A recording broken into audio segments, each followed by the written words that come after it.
Tara, gawa naman tayo ng special embutido na sure akong ipagmamalaki mo sa sobrang sarap ng pagkakagawa. Pwedeng-pwede yan sa mga gatherings, fiestahan, o kahit anumang okasyon na meron kayo sa bahay. Dito nga po sa ating bowl, ay ilalagay lang muna natin ang ating main ingredient, which is itong 1 kilo ng pork giniling. Nagpalagay din po pala ako ng konting taba-taba dito sa giniling para maging mas malasa ang gagawin nating embutido. Then isusunod na natin dyan ang carrots, red bell pepper, pickle relish, white onion, bawang at pasas.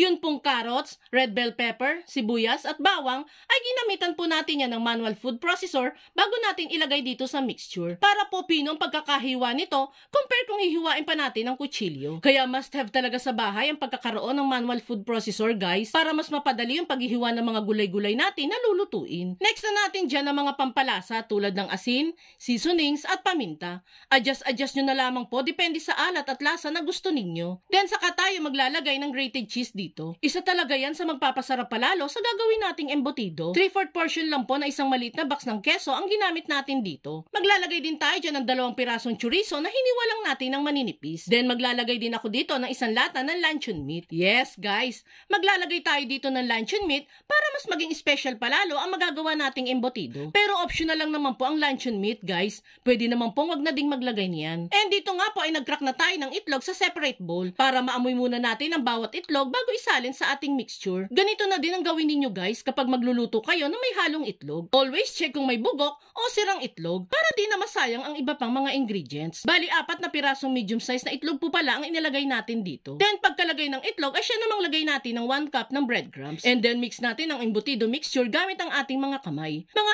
8 minutes natin yung hahalu-haluin dito. Make sure lang po na halong-halo talaga itong mixture natin para makasigurado tayong bawat ingredients ay properly distributed. Medyo nakakangalay nga lang po ng konti itong paghahalo natin, pero worth it naman ang kalalabasan nito pagkatapos. And matapos nga ang 8 minutes ng paghahalo natin, ay eto na yung embutido mixture natin. Medyo basang-basa pa itong mixture, kaya magdadagdag lang tayo dyan ng 4 na piraso ng loaf bread. Yes guys, pwedeng-pwede po kayong maglagay ng loaf bread sa ating embutido. Nakakatulong din po kasi yan sa pagbuo ng embutido. Ginagawa din po yung extender or pamparami ng mga karamihan sa gumagawa ng embutido. Dudurog-durogin lang natin itong tinapay hanggang sa humalo ng maigi ito sa mixture. At kung nakaabot ka sa part ng video nating ito, it means na interesado ka sa embutido recipe na sinishare natin ngayon. At kung sakali pong magugustuhan mo ito, pwede po bang pakipusuan mo naman ang video natin at mag-iwan ka na din po ng comment na Yummy Special Embutido! Maraming salamat po! Matapos nga nating maihalo ang tinapay sa mixture ay ito na po yung kinalabasan. Proceed naman tayo sa pagbabalot ng mga embutido. Simple lang din yung pagbabalot nito. Magpapahid lang muna tayo dyan ng margarine sa aluminum foil,